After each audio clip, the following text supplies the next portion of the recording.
Hi, my name is Dean Walker. My business is Dean's Custom Designs. You can visit my website at dcdgraphics.com.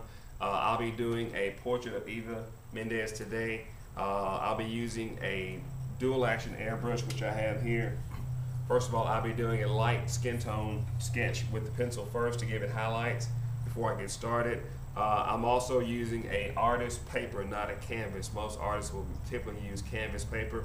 This is a heavy duty paper that I'll be using to render a lifelike portrait. This will be the first part of a three-part series called Portraits on Paper. And this is called the basic design and layout. The second part will be called detailing and hot and soft tones. The third part will be called highlights and final renderings. I'm going to get started with an initial sketch first for a few seconds to save time, and then I'll go right into the airbrushing.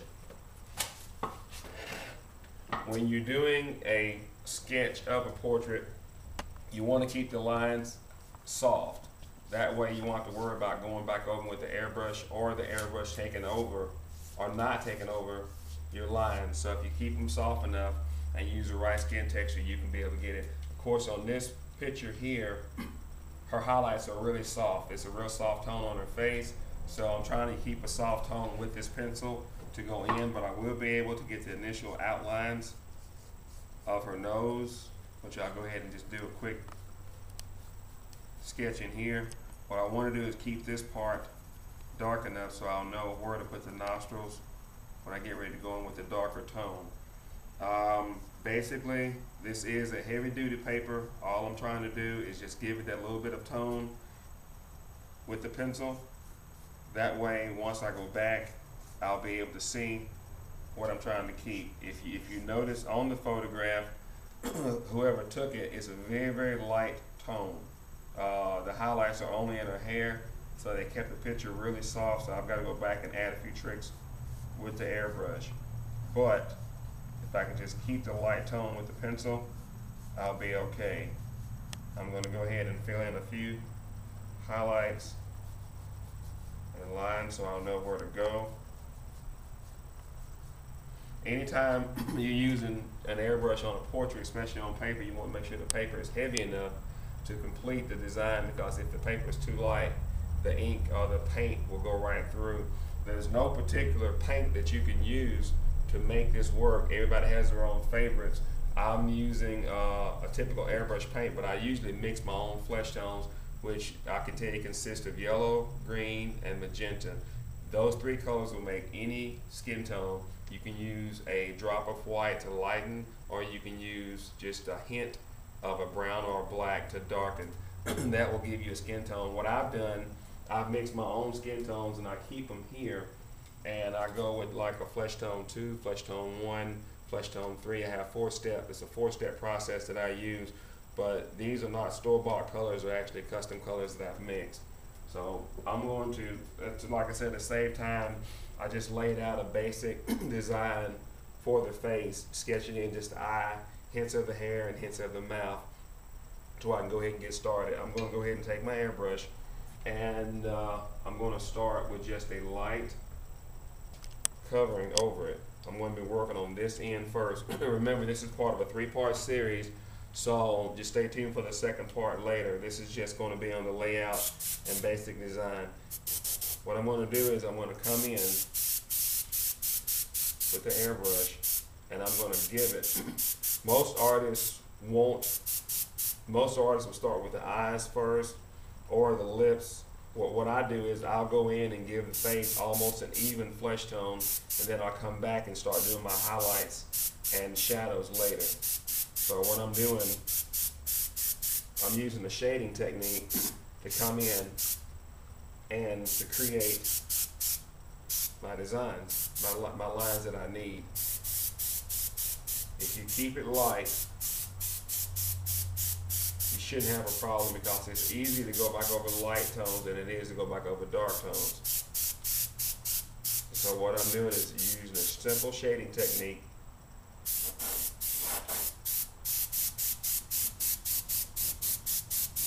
to come in. This video will be edited because normal portraits usually take around 40-50 hours. This is going to be cut down so you'll be able to look at it and get all the highlight points out of it. But I'm going to go in and start creating a texture on the face. Remember, this is just the flesh tone of the first layer. So it should be a 4-part skin tone when I'm done.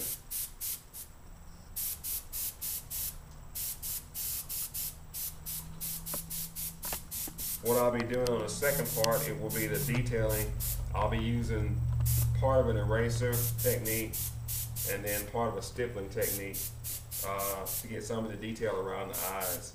Again, this is a really soft portrait, and you can go bad by adding a lot of detail up front. So you have to keep it on that level.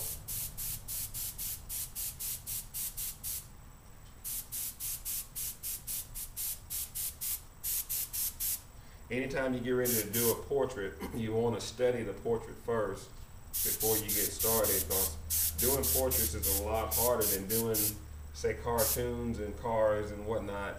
I've been airbrushing for over 15 years or more, so it's not that hard for me. But if you want to do this, it's not just something you want to try right off the bat. So I would say, like they tell you, practice makes perfect. So get in your practice first before you jump on something like this. This type of paper gives you a little bit of texture, but you want to add more texture by using a stippling effect, which I'll show you later.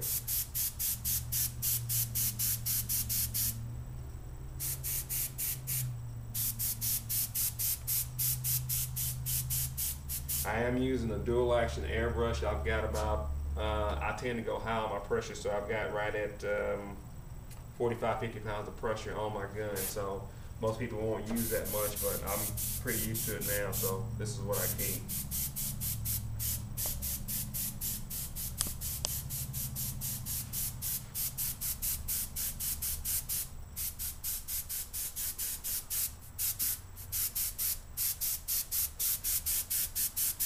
Like I said, for me, it's a lot easier to go in and give her almost a complete even flesh tone. That's my way of doing my art. And then once I'm done with that, I can come in and add the highlights and all my detail later. Most people just come in, like I said, around the eyes and lips and give it a shading and work from there. But I have a tendency of giving a person, especially a face, an even flesh tone. Once that happens, the rest is pretty much downhill.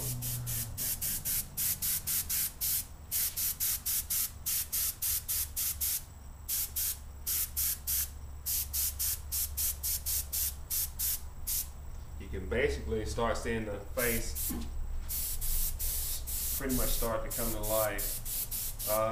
Anytime you're airbrushing, even if it is a portrait, always remember your basic 4, and that will be the line, the dot, the shading, and the flare line. So you'll keep that in mind when you're doing it, because what I'm doing now is a shading technique. I'll come back in with a flare line technique later to give it the contours and shapes that I need. But right now I'm just keeping it simple. I won't add but just a hint on the lips, because the lips will be a totally different color later. I've got what I need right now as far as a shading highlight, so I'll know where my colors are going. I'm going back in to fill the rest of this in just a little bit.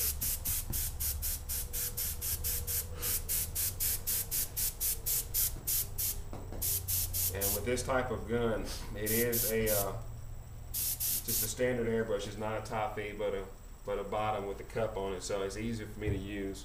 Okay, I'm going to go ahead and give it a second tone, but I'll get that on my second video, so be watching for it. The second one will be the highlights and the base flesh tone that I'll be using to make this work. Thanks a lot.